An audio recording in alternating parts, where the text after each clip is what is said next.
ఈరోజు కాశీలో కాశీ ఖండం గురించి, కాశీ ఖండంలో కుబేర లోకం గురించి చెప్పుకుంటున్నాం ఈరోజు.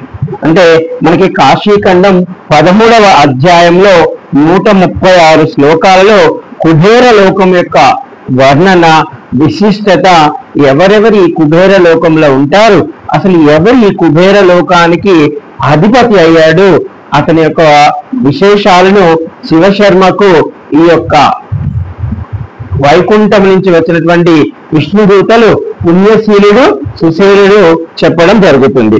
ఓ బ్రాహ్మణోత్తమ, ఉత్తర దిక్పాలకులైనటువంటి కుబేరుని వృత్తాంతమును వినుము. అంటే కుబేరుని వృత్తాంతం మొదలు పెట్టాడు. ముందుగానే పూర్వము కాంపిల్య నగరం అందు యజ్ఞదత్తుడు, అంటే కాంపిల్య నగరం అనేది ఉండేదట. ఆ యొక్క కాంపిల్య నగరం అందు యజ్ఞదత్తుడు అనేటువంటి ఒక బ్రాహ్మణోత్తముడు ఉన్నాడు. ఈ బ్రాహ్మణోత్తములకి గుణనిధి, అంటే ఈ బ్రాహ్మణోత్తముడు వేదాంగములను, సదాచారములను, వేద పదార్థాలను అన్నీ తెలుసుకున్నటువంటి మహా గొప్ప పూజ్యుడైనటువంటి ఈ బ్రాహ్మణోత్తముడికి అక్కడ అందరి యొక్క ఆలనా పాలన, అంటే అందరూ ఆయన్ని గౌరవిస్తున్నారు. రాజుగారి వద్ద ఒక మంత్రిగా ఒక కొలువు చేరి ఉన్నాడు. అయితే అలాంటి ఆయనకి గుణనిధి, అంటే ఆ యజ్ఞదత్తుని యొక్క కుమారుడే గుణనిధి అనేటువంటి ఒక కుమారుడు ఉన్నాడు. అయితే ఈ గుణనిధి ఉపనయనం తర్వాత నియమముగా విద్యాభ్యాసము చేయవలసి ఉంది, చేశాడు.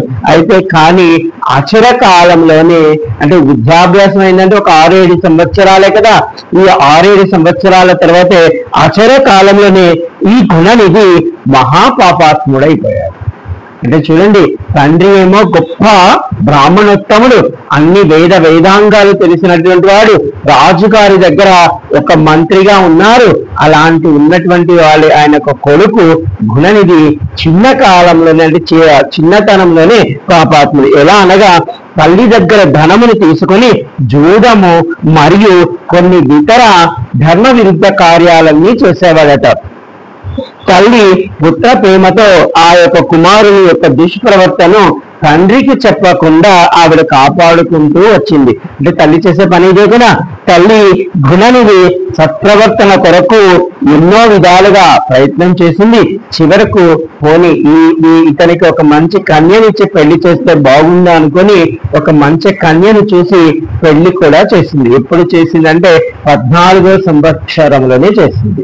అంటే చూడండి, 14వ సంవత్సరానికే ఆ బ్రాహ్మణ పిల్లవాడికి పెళ్లి కూడా అయిపోయింది. వివాహం అయినప్పటికీ ఆ గుణనిధి జూదమును, చెడు వ్యసనములను వదలక ఎక్కువ పాపాత్ముడుగా తిరుగుతూనే ఉన్నాడట. అలా తిరుగుతూ ఉంటే తల్లి గుణనిధి, నీవు సోమయాజుల వంశంలో జన్మించావు, నీ భార్య బహురూపవతి, బహుశీలవతి, మధుర భాషిని, వీటన్నింటిని దృష్టిలో ఉంచుకొని నీ యొక్క ప్రవర్తనను, నీ దురాచారాలను ఆపమని ప్రయత్నం చేసింది. అంటే నీ భార్య చాలా గొప్పది, ఆమెకి చెడ్డ పేరు వస్తుంది. మరియు పుత్ర గుణనిధి, నీ యొక్క మేనమామలు, నీ ధర్మపత్ని యొక్క బంధువర్గము, వీళ్ళందరూ చాలా గొప్పవారు, వీళ్ళు గొప్ప విద్యావంతులు, గొప్ప సదాచారము కలిగిన వారు, వీళ్ళందరూ ఉన్నారు. వాళ్ళందరి యొక్క పరువు ప్రతిష్టలు పోతాయి. కాబట్టి నువ్వు గుణనిధి ఇవన్నీ మానుకోమని చెప్పడం మొదలుపెట్టింది. పుత్ర గుణనిధి, మన తోటి బ్రాహ్మణులందరూ, నీ స్నేహితులందరూ బ్రాహ్మణ కుమారులు, మన అగ్రహారము పూర్తిగా సదాచార సంపన్నము, అంటే మన తోటి ఉన్న బ్రాహ్మణులు, అలాగే మనకున్న అగ్రహారము, వీళ్ళందరూ చాలా సంపన్నులు, చాలా సదా సాంప్రదాయాలు కలిగిన వాళ్ళు. నువ్వు ఒక్కడిగా ఇలా ఉన్నావు, కాబట్టి మానుకో ఇవని తల్లి చెప్పడం ఏంటి. నీవు మాననిచో వీరందరికీ శత్రువు కాగలవు. ఒకవేళ నువ్వు మారలేదనుకో నాన్న పుత్ర, వీళ్ళందరికీ శత్రువు అయిపోతావు అని చెప్తుంది. పుత్ర గుణనిధి, రాజుగారి అంటే రాజుగారికి నీ దుష్ప్రవర్తన గాని తెలిసినట్లయితే రాజుగారి వద్ద మీ తండ్రికి ఉద్యోగం పోతుంది. దానితో మీ తండ్రి గారికి పరువు ప్రతిష్టలు పోతాయి, చాలా గొప్ప విపత్తు జరుగుతుంది అని చెప్పడం మొదలుపెట్టింది. మరియు మీ తండ్రి గారి యజ్ఞదత్తుడు రాజుగారి కొలువు పోయినచో మనం ఎలా ఉండాలి, ఎలా జీవించాలి, ఇవన్నీ కూడా ఆవిడ అడగడం చూస్తుంది. ఇలా తల్లి ఎన్నిసార్లు ఈ యొక్క గుణనిధికి హితబోధ చేసింది, కానీ ఆ యొక్క గుణనిధి ఆ హితబోధను పట్టించుకోలేదు. తల్లి చెప్పిన మంచి మాటలన్నీ చెవిటివాడు ముందు శంఖం ఊదినట్టుగా అయిందట. గుణనిధి మునుపటి కంటే, అంటే ఇంకొంచెం పెద్దడు అవుతున్నాడు కదా, యువకుడు అవుతున్నాడు కదా, గుణనిధి మునుపటి కంటే ఎక్కువ దుర్మార్గాలు అనగా ఎక్కువ విలువైన వస్తువులన్నీ ఇంట్లో నుంచి తీసుకెళ్లిపోవడము, అవన్నీ బయట అమ్మేసుకోవడము, జూదం చేయడము, ఇక ఏవేవో పాడు పనులు చేస్తున్నాడు. ఒకనాడు యజ్ఞదత్తుడు ఆ పట్టణంలో వచ్చుచుండగా, అంటే వాళ్ళ తండ్రి గారు ఆ పట్టణంలో వచ్చుచుండగా వాళ్ళ తండ్రి గారికి విలువైనటువంటి నవరత్న వజ్ర కటిచ ఉంగరం ఒకటి అక్కడ ఒక జూదగాడు పెట్టుకొని ఉండగా చూశాడు. ఆ తండ్రి యజ్ఞదత్తుడు ఆ ఉంగరాన్ని చూసి, ఇది నా ఉంగరం కదా, నీ దగ్గరికి ఎలా వచ్చింది అనగా, అంటే అప్పుడు పూర్తి విషయం అంతా తండ్రి గారికి తెలిసిపోయింది. అంటే నీ యొక్క పుత్రుడు చేసేటువంటి మంచి పనులు చాలా ఉన్నాయి, ఓ బ్రాహ్మణోత్తమ, నీకు తెలియదు ఇవన్నీ, కాబట్టి ఇందువలన ఇది మా దగ్గరికి వచ్చింది. జూదం ఆడాడు, ఓడిపోయాడు, ఇందువల్ల నా దగ్గరకు వచ్చింది. నా దగ్గరికే కాదు, చాలా మంది దగ్గర మీ వాడి వస్తువులు ఉన్నాయి అని చెప్పాడు. ఇంటికి వెళ్ళాడు. ఆగా మేఘాలలో కోపంతో భార్య మీద కోప్పడ్డాడు, అలాగే పుత్రుడి మీద కోప్పడ్డాడు. పుత్రుడిని ఇంటి నుంచి బయటికి గంట వేయించేశాడు. ఈ పుత్రుడు ఇంటి నుంచి బయటికి గంట వేయబడ్డాడు. ఇక ఏం చేస్తారో పాపం, మనం చేయి దాటిపోతే తప్పదు కదా. అయితే ఈ గుణనిధి గృహ బహిష్కరణ అయ్యాడు. తర్వాత అప్పుడు అనుకుంటున్నాడు, ఎన్నో అంటే ఇంటి నుంచి బయటకు ఎప్పుడైతే వెళ్ళిపోయాడో అప్పటి వరకు చాలా గొప్పగా ఉండాలో, ఇంకా అన్ని దొంగతనం చేసుకొని బజ్జాగా బతికాడు కదా. ఎప్పుడైతే బయటికి వచ్చాడో, ఈ బయటికి వచ్చిన తర్వాత పాపం తిండి లేక, అప్పుడు ఉన్నటువంటి సుఖాలు లేక నానా అవస్థలు పడ్డాడు.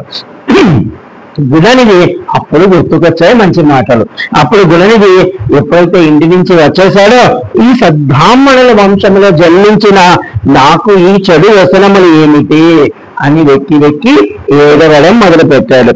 ఎక్కడికి వెళ్ళాలి, ఎక్కడ ఉండాలి, ఏమి చేయాలి తోచని స్థితిలో ఈ గుణనిధి పలు విధాలుగా ఆయన యొక్క బాధ వర్ణనాతీతంగా ఉంది. అంటే చెడు అంటే మామూలుగా చిన్నవాళ్ళు పెద్దవాళ్ళు అవడంలో గొప్ప విషయం లేదు. గొప్పగా బతికి ఏదో చెప్తారు చూడండి, అదో సామెత ఏదో ఉంది, నాకు గుర్తు రావట్లేదు. అది ఓకే అమ్మ, అంటే మంచిగా బతికి ఏదో అది అనమాట.